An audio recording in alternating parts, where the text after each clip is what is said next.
Welcome to the October 21st edition of ListenToUs.com video log, brought to you by ListenToUs.com, exposing the threat of the New World Order. I'd like to start by saying, as always, any sites that I reference on the video log does not mean that we endorse any or all of the content found on that site. It's just something we ran across and wanted to share with you. We'll start this evening, got a lot to cover. We'll start with the Washington briefing straw poll results. Those that were on site, top 10 were Mike Huckabee with 51.26%, Mitt Romney 10.4%, Fred Thompson 8.09%, Tom Tancredo 6.83%, Rudy Giuliani 6.3%, Duncan Hunter 5.67%, John McCain 3.15%, Sam Brownback 2.73%, Ron Paul 2.63%, and undecided with 1.16%. Then everything else is under 1%. Now let's look at the overall results, those who attended and the online voting. Mitt Romney 27.62%, Mike Huckabee 27.15%, Ron Paul 14.98%, Fred Thompson 9.77%, undecided 5.7%, Sam Brownback 5.14%, Duncan Hunter 2.42%, Tom Tancredo 2.3%, Rudy Giuliani 1.85%, John McCain 1.4%, not voting 1.16%. And then there was a couple for Barack and Hillary and so on and so forth, again all below 1%. Be honest with you, for the folks that attended, I find the results of the straw poll for the folks that are very disturbing. Not surprisingly, Mike Huckabee won the on-site. This was a values voter conference, the Washington briefing,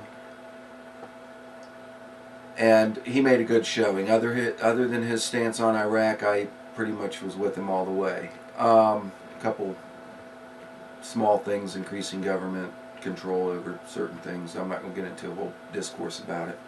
What I do find disturbing is that Ron Paul came in 9th place of those voting that were on site.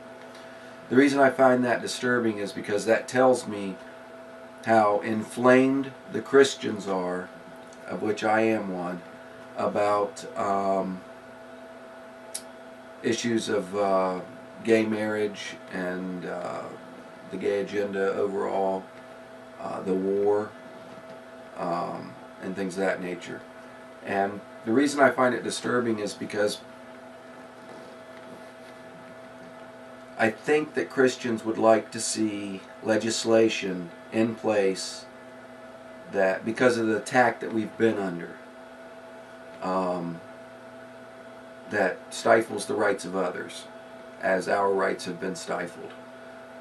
What they need to understand is this: the only way that we can be free to worship the way that we want is a return to the Constitution.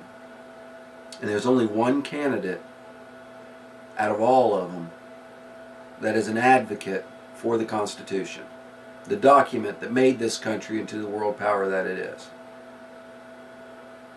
And that's Ron Paul. That's why I find the results so disturbing. You know, and the other reason is because Mitt Romney, even though it was only 10.4% on site, still 2nd place. And the thing that disturbed me the most about Mitt Romney was he spoke of mandating, having legislation that mandates that all computer manufacturers put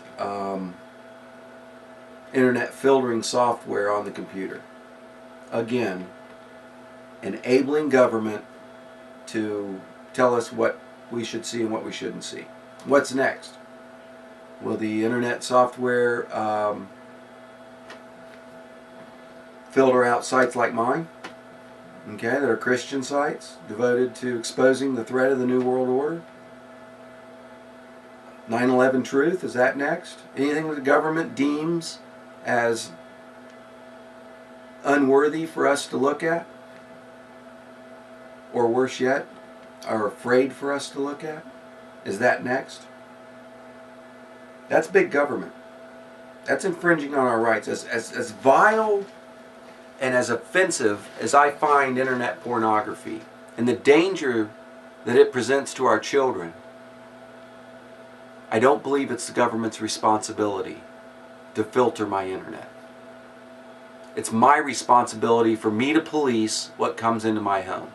And this is where the country has allowed the people, we the people have allowed the government into every area of our life because we don't take responsibility for our own actions in our own households.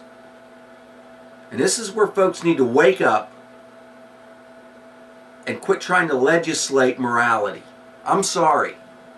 I don't agree with a lot of things happening in this country, but if we begin to stifle the rights of others, that opens up the door for our own rights to be stifled. And that's unacceptable to me. My Creator endowed me with inalienable rights. One of them is to worship the way I want to. Because of this legislation of right stifling, if you will, my preacher can't get up on the pulpit and tell me who he thinks would make a good president. Or we are in danger as a church of losing our nonprofit status. This is unbelievable that we've let it get this far. It's our fault. We haven't stood up for our rights. You know, and this is the thing. The establishment candidates, Hillary Clinton, Obama, that the mainstream media push, Fox News channels pushing Fred Thompson, Giuliani, Mitt Romney, not necessarily in that order. All of those are establishment candidates. They all have the same goal in mind. You say, but some are Republican and some are Democrat. Folks, there's no difference in the two parties today. They have different agendas, but they have the same goal, and that's facilitating a new world order. Call me crazy, I don't care. I see what I see. The two agendas are this. The Republicans are more focused on their agenda. They have two fronts that they're attacking us on. One is the war on terror. The other is the economy. The Democrats are more multifaceted. They're attacking us on the gay agenda, socialized medicine, taking away our choices, the removal of God, more importantly Jesus Christ, from our society completely. These are the things that they are attacking us on. I had some notes here. Let me make sure I'm covering everything I want. Oh, and the biggie right now is the global warming. I don't know how I forgot that.